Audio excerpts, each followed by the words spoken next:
fellow ag nerds. Thanks so much for joining me for this episode of the Future of Agriculture podcast. My name is Tim Hamrich. If you're curious about the intersection of where innovative ideas meet practical realities in food production, this is the show for you.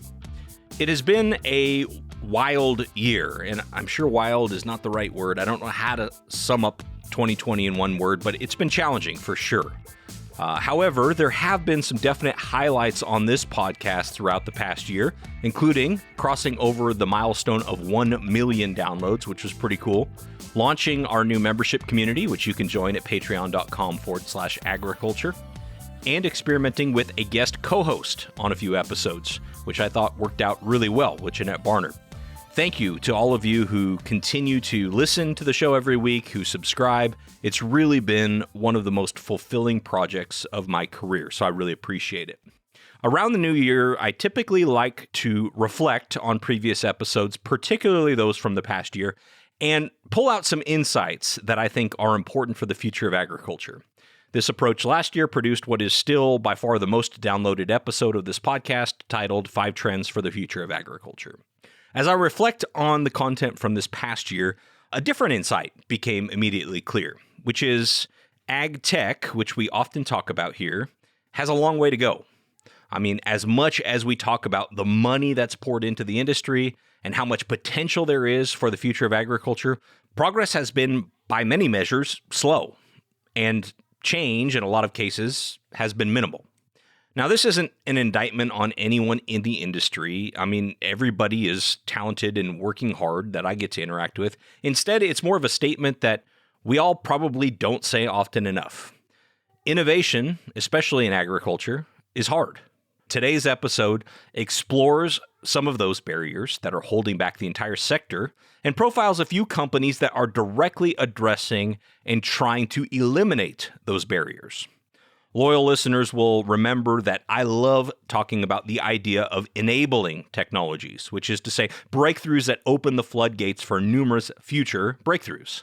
The stories you'll hear today are examples of companies trying to create something that enables additional future innovation. I mean, in some cases, this is enabling technology. In others, they're doing it with their business models. If you're one of those people that is just here because you saw the title and just want the list, I'm going to give that to you now so you don't have to sit through the entire episode if you don't want to. But I encourage you to stick around. I've got 2 bonus barriers that I'm going to include at the end of the show. So I'm going to hold those secret from you, but I will reveal the 5 barriers I think are holding ag tech back, which is number 1, too much risk being put on the buyer, which is in most cases the producer. Number 2, limited rural connectivity. Number 3, lack of integrations between ag technologies. Number 4, scarcity of precision-first implementation equipment. And number 5, the inability to find product market fit. A lot of those probably won't surprise you because they are things that have come up in the past on this show. Stay tuned for the companies that are trying to directly break through these 5 barriers, and at the end, 2 bonus barriers that still exist. But I don't see viable or scalable solutions for those 2 quite yet.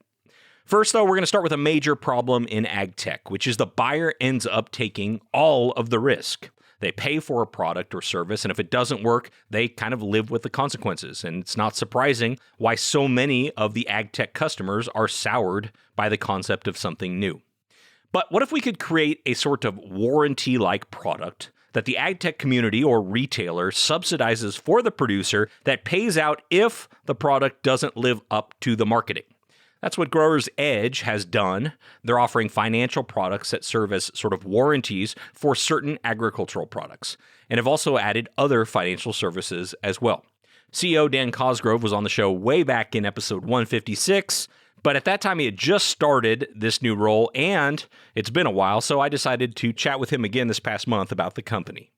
That's primarily our driver, is can we come up with a way by our recommendations to get those growers to adopt some of these new and very beneficial advancements in ag, and to try those out without putting themselves in a position where they might be taking more risk than they want to. Just so you know, we haven't yet launched it, but we're very, very close launching a lending arm as well, where we, again, work with ag retail.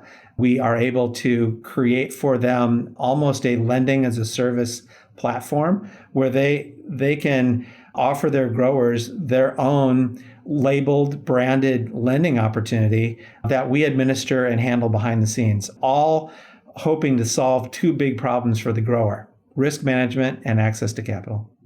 So as you just heard, Dan and his team at Growers Edge are trying to break through that first barrier I mentioned by de-risking the process of trying new agricultural products. This allows ag tech companies and retailers to put their money where their mouth is and share some of the risk with that grower. This is especially important after many growers have been burned by taking all of the risks themselves for years. There's a lot of people that are making promises. If you try my new product, you're going to get 3, 4, 5 bushels per acre. And I think farmers could go broke taking to the bank all those 3, 4, 5 bushels per acre. What we're trying to do is put a little economic rigor behind those products and those tools. If the farmer follows the steps that we recommend, we usually will land on a yield benchmark, and they will exceed that benchmark or they get a check. And it's as simple as that. So Growers Edge evaluates these products and the promises being made, then determines a price for this warranty-like product, similar to writing an insurance policy. They've already been selling through some Syngenta brands and through retailers like Helena. In some cases, the manufacturer or retailer may choose to subsidize or even cover the cost of the warranty for the grower, depending on the situation. For the grower, I think the impact should be in two areas. One, they should get a little bit more peace of mind when they're trying these new technologies, new seed, new chemistry, new digital tools, that they're going to deliver what they promise, or there will be some warranty back to them. So hopefully it creates a little bit of an economic incentive for them to try some of these that look really good to them, but they were concerned about trying something new and how it might impact their entire operation. On the lending side, what we hope to do is get credit to them in the most cost-efficient way to make their sign-on process and application process easy, digital, quick, and hopefully that allows them to, get about their real job, and that's, hopping in that cab and planting some seeds. So ideally, that's our 1-2 punch, Tim, is access to capital and risk management. And I actually think that there's another potential layer here as well. I think something like this could help ag tech companies get more distribution. I mean, if they're willing to participate in some of the downside risk, it may allow retailers to feel more comfortable carrying new products since they're less likely to experience the backlash of it not working for their farmer customers. We have not had those yet, Tim, but that's certainly the folks that we're talking to now. Now that we've kind of made inroads in the ag retail market, we are now looking at those manufacturers, whether it's a new technology, a new digital tool or whatever, a new microbial seed treatment or soil additive. We can certainly help them position their product with the ag retailer because it can come with it a warranty-backed protection that then the ag retailer will be able to rely on that a little bit as well as their customer and say, well, we've only tested this for maybe a year or 2 or 3 years, but it also comes with a warranty. We feel really good, farmer, about you adopting this practice as well. Very exciting solution to a real challenge out there. Growers Edge closed a $40 million Series B investment round this year and are ramping up efforts in both risk management and lending. So that's the first barrier to ag tech, putting too much risk on the buyer. The second is more of a technical barrier, which is rural connectivity.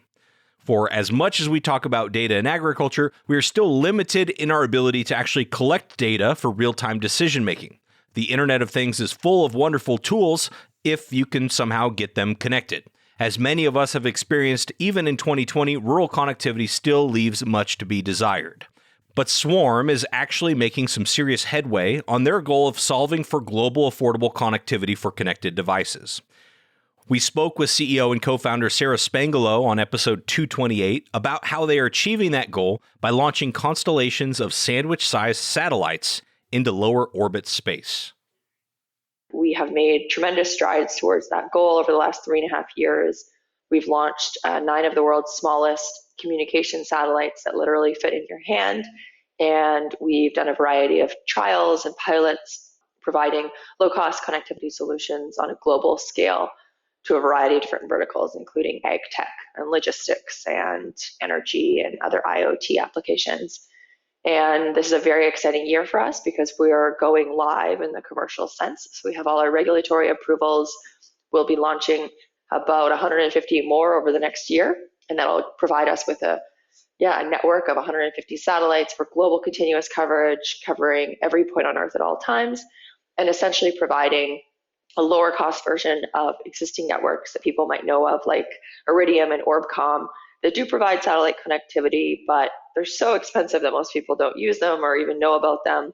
And with our network, we'll be about 10 times lower cost, meaning it starts to become accessible for farming and agriculture and logistics and keeping people safe globally.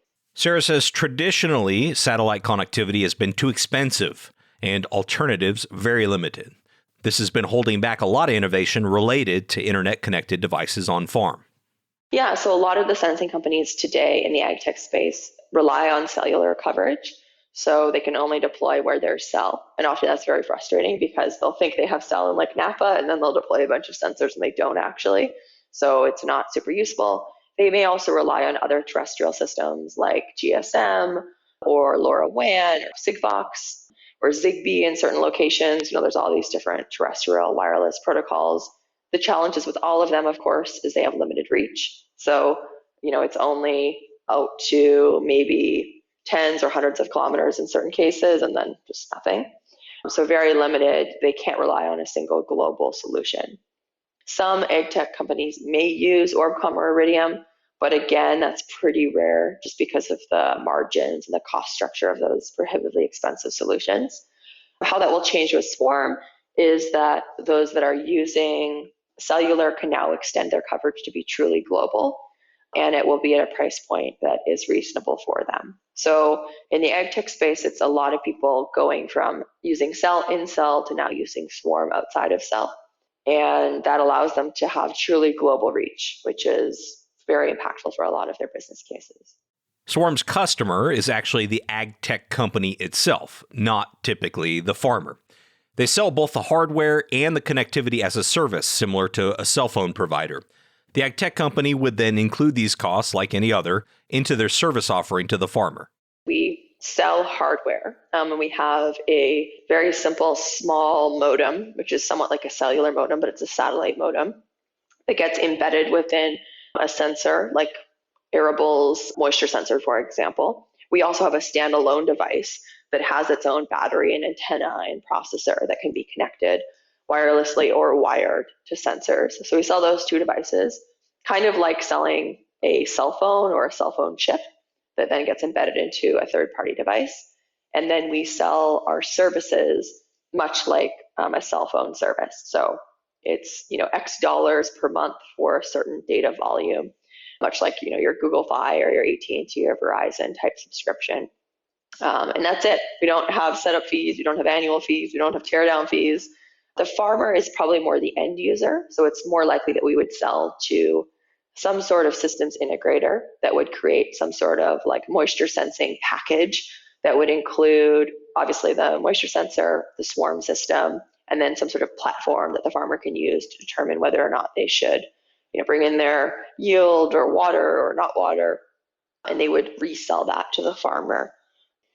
And then in talking to early customers, many of them have been in the ag tech space, whether it's Arable, which is an ag tech company that does moisture sensing here in California, SweetSense that does water pump and borehole monitoring in Africa, but also looking to expand to California. Also a lot of like beehives, so pollinating in New Zealand and Australia and California. So many of our early customers that have immediately jumped on board to Swarm have been in the ag tech space. That's also been very validating. We're also talking to many enterprises, so like the Syngentas of the world. We have a partnership with Ford. We're talking to Maersk. So there's other companies where, because they're a big enterprise, they most likely would be the end user as well. They would buy Swarm services and embed them and use them within their fleets of ships or trucks or tractors or vehicles. Swarm has really overcome a variety of technical and regulatory issues to bring this offering to the market. I think this is a great example of an enabling technology that can really lay the groundwork for future innovations in agriculture. Again, you can listen to that full episode with Sarah back in episode 228, so 10 episodes ago, I guess. But what if enabling technologies like this lead to a 10x increase in the number of different ag tech applications?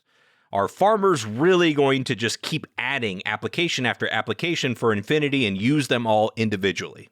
Well, of course not. And that leads us to number 3 on my list of barriers to ag tech, the lack of integrations.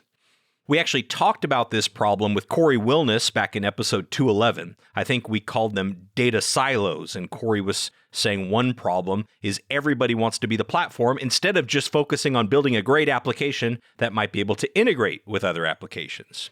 Well, that integration piece is actually pretty difficult, and Leaf is a company that was started specifically to create these integrations between ag tech applications, so that a user can easily connect the various ag technologies they are using. This problem is often referred to as data interoperability. Bailey Stockdale is the founder and CEO of Leaf. He's from a farm background in the US, but actually found the problem and started his company in Brazil. After school, I found an opportunity to go down to Brazil to Mato Grosso, which is a massive agriculture state in Brazil. And I met up with a lot of the big growers there, so 300 to 500,000 hectare farming operations, just massive. And they, were really advanced and very aggressive in adoption of new digital tools. And one of the big pieces was imagery. And so, they were asking me, well, can you, set this up for us? And I said, sure. So ran around and set up, imagery. We used airplanes and drones. And that was great. But we obviously very quickly needed to bring in contextual data to support that. So weather station data, soil test data, obviously machine data, to add value instead of just providing the images. And a lot of these growers had those internal systems, but a lot didn't. And so we called every company we could find, and every single company said, we'd love to work with you, but hey, we're working on this partner integration. Give us 18 months and give us a call back. And we just kind of shook our heads and thought, wait a minute, that is not a healthy industry, right? There's no way this can be successful if that's how this is working. And so really from there, that's when we got the idea for Leaf, really to solve our own problem. We need to bring in data in an easy, unified way from 50 companies regionally, and there's no way to do that, right? It would probably actually be impossible for us, right? The years and years that it would take. So that's how we got started. Bailey says a lot of the reason that companies don't just do this themselves is because they're building an ag tech product, which is, frankly, really hard. Any resources that are directed to integrations are resources taken away from the difficult task of making a great product that solves a real problem in the way it's supposed to. Specifically on the technical side, I think a lot of the reasons why companies have been, frankly, like a lot of products, somewhat underwhelming, right, and not delivering on the full promise, is because there is a massive technical jump from we're going to build this or we're going to agronomic recommendations like this and actually being able to execute that.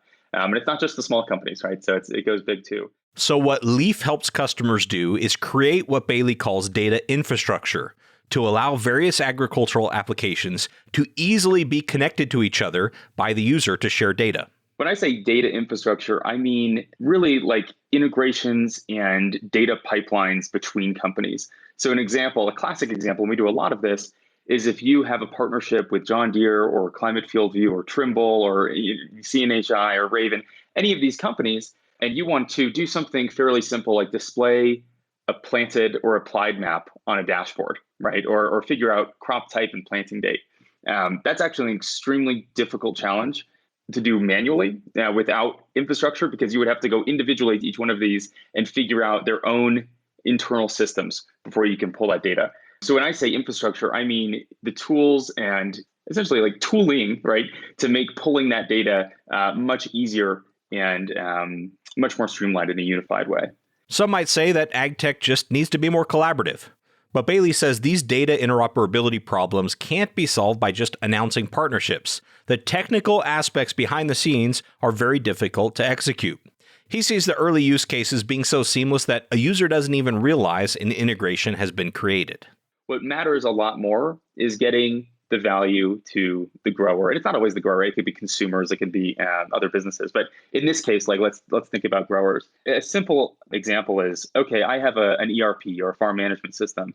And today I manually enter, right, all of the information that goes into that. And I use that, right? And then the farm management system uses that to maybe give me recommendations or even just display that data so that I can look at it on a chart. That's great.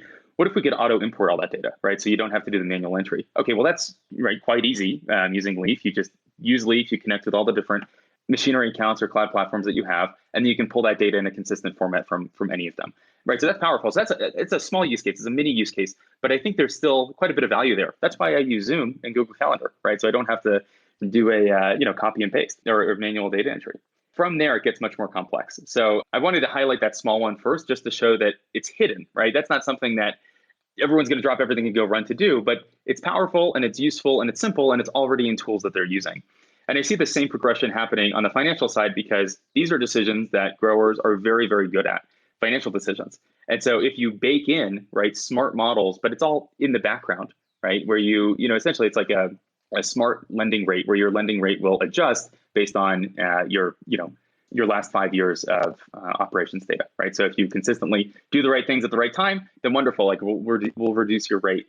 That's not so you click the data share button and you go and you authenticate the data, and then you get a huge discount on your lending rate, and that's wonderful. But it's not something that you're thinking, I need this data, right? You're thinking, I need a better rate. And so I think the first big cases are going to be actually built into a lot of the decisions that are made every day.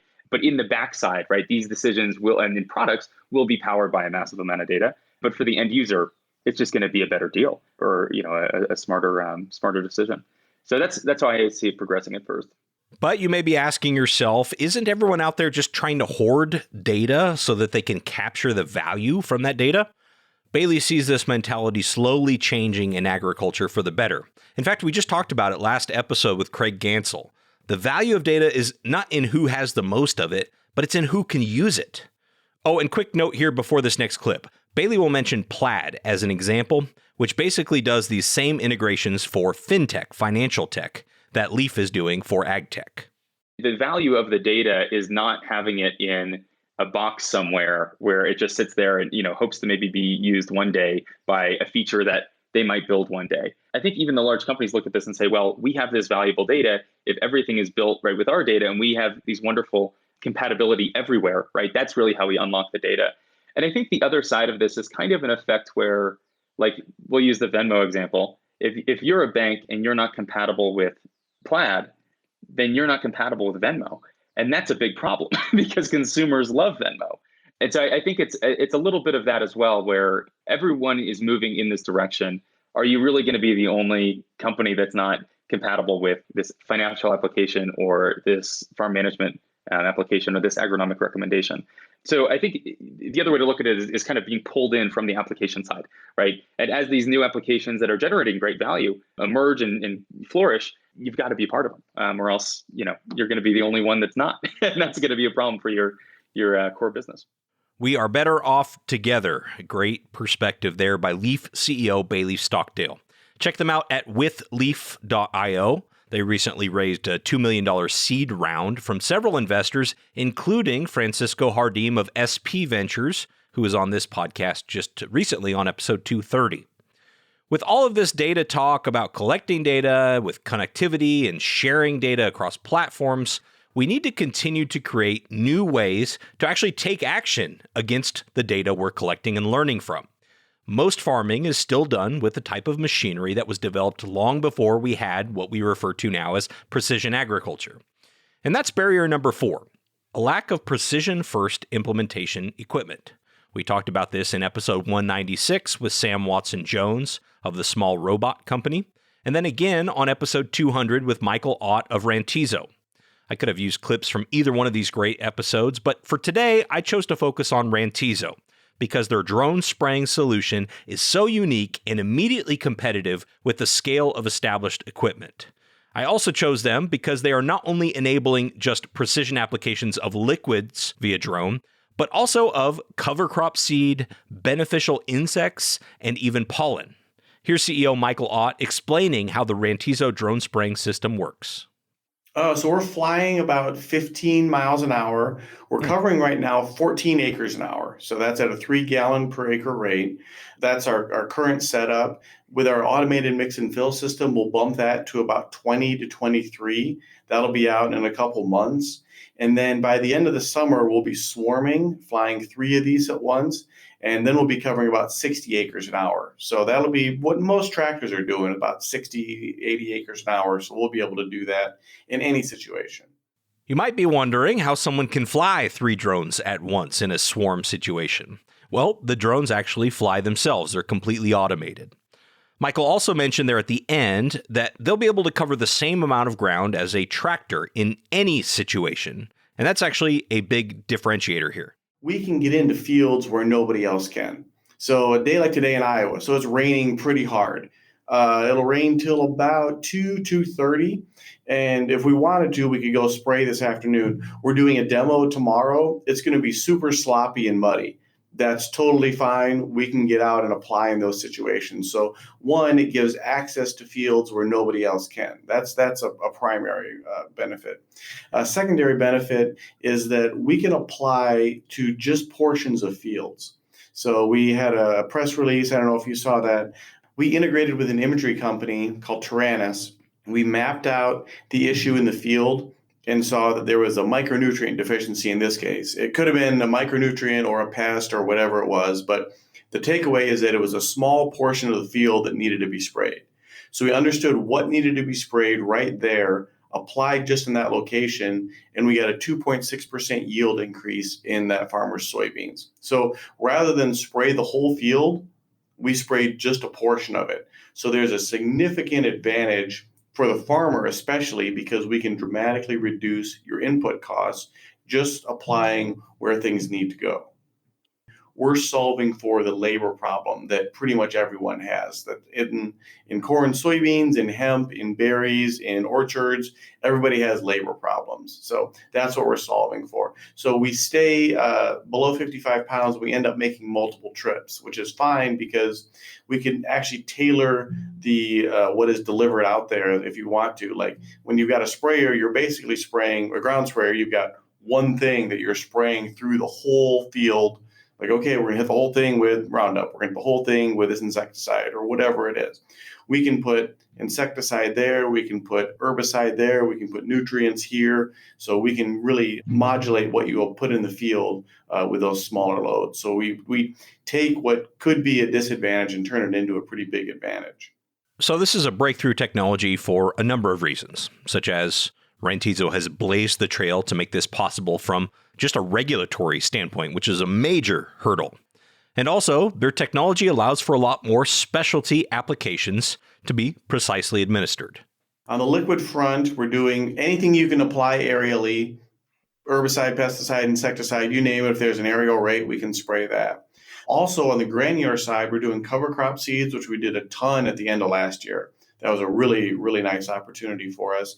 We've done granular fertilizers. So if you've got something that you need to drop out there, we can put those in. Beneficial insects we can spray. And then exciting announcement that we've applied pollen to corn from a drone. And I believe we're the only people ever to successfully pollinate corn from a drone. So we partnered up with a pollen storage technology company who's fabulous. And then we were able to fly and apply, putting the pollen exactly where we wanted it to go using RTK technology and then deploying that way. So our standard unit with standard GPS is accurate to about 1 meter. So we're within that close to where we intend to be. With our RTK upgrade, we're within 3 centimeters. So we're accurate to that level. So when we're doing something like super precise with pollen, or we're doing something for a nursery that we really want to be exact, we use the RTK. Some people just really like RTK precision, so you put a real fine point on it, which is great. We're happy to sell that, but most of the time the standard GPS is great. Talking with Michael there in episode 200 was definitely one of those that I just left energized about the potential here. They've since raised a $7.5 million Series A round led by Leaps by Bayer. Okay, now on to the elephant in the room, which is number 5 on the list of barriers. Probably the biggest challenge in ag tech is a bunch of money being invested in products that, it turns out, not many people really want. Product market fit, or the disconnect between ag tech investors and customers, is arguably the biggest barrier to be overcome in ag tech, in my opinion. Another word for this challenge is simply adoption, which was the focus of the series of episodes we did throughout this past year in partnership with Intent, whose mission is to accelerate adoption of the best-in-class agricultural solutions by leveraging innovative techniques. We saw that mission in practice by talking to farmers and Intent clients in episodes 194, 215, 226, and 234. We heard from numerous examples of how much effort goes into the iterative process finding true product market fit. Sean Bloomgren is a farmer and local ag retailer in Iowa who joined us on episode 215 to talk about his experience of working with Intent and Pivot Bio.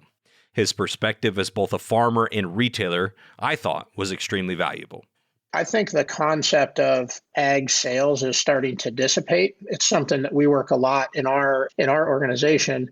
It's not our job to convince you of something. It's our job to know and understand what's available in this industry and help our growers come up with the best set of resources to accomplish their goals. And so for us, it sounds really cheesy and I don't even like saying it, but I think our job really is to educate people. We've got a large group of people that come to us and they want us to help them know and understand what's available to them, what would fit well into their organization. And we can't do that if we don't have access to the type of work that Intent is doing. Historically, it feels like a lot of information has been held very close to the chest and oftentimes is done internally by companies when we can actually go to a third party like Intent that gets to see all these different things in the industry and works with real growers. In my opinion, it raises our ability to know and understand and go with confidence to our growers that what we're bringing them is a valuable part of their farming operation and ultimately will allow them a return on investment. That's our job, right? Is to educate these guys on what they can use to accomplish their goals. Okay, if you haven't listened to any of those Intent episodes yet, this may be a little bit confusing. Intent works with ag companies of all sizes to help them accelerate adoption by facilitating farmer trials, feedback, data collection, and data analysis. This is so important to finding that product market fit because, as Sean says, farmers want to try new technology and be involved in the process, but they also have a very demanding business to run. There's a pretty significant gap in my mind. A lot of times you have conversations, whether it's on your own family farm or even with the growers that we partner with. And it's amazing the conversations that take place in November, December, January, when you're at ag shows or when you're learning about things. And it's funny how eager people are during those months to say, oh yeah, I'd love to try this product or learn more. And then when you actually get into the execution phase, that becomes a lot more difficult.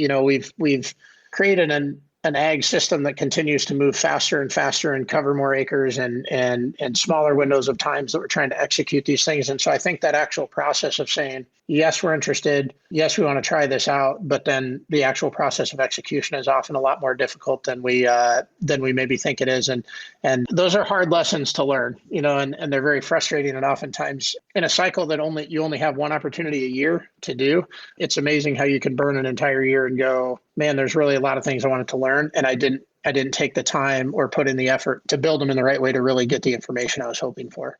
Rigorous data is only one part of what is needed to make sure that products are a potential fit for market adoption. The rest of the process is incredibly complex, and all of it is what Intent helps their customers navigate. Sean sums it up perfectly. It's amazing to me. We have an abundance of technology and a lack of clarity on what it is we're trying to accomplish. And I really think that's a lot of what Intent has brought to the table for us. They haven't really brought necessarily new technology for us. They've helped us to use the technology we have to ask the questions we want to ask and then answer them. And when I say that, I do want to give them a huge kudos. I think there's a ton of technology on the backside that we don't see in terms of how they process and break apart the data and that sort of thing. But in terms of on the front-facing side of it, we have it. We need someone to come in and really help us understand and execute that process. And if I could also, Tim, just grab onto what Dan was talking about before we went to this point. This is a huge compliment, in my opinion, to Pivot Bio, but also to the partnership with Intent. When you are launching a product, especially a product that's coming out of the biological space, which is a space that really needs to establish credibility.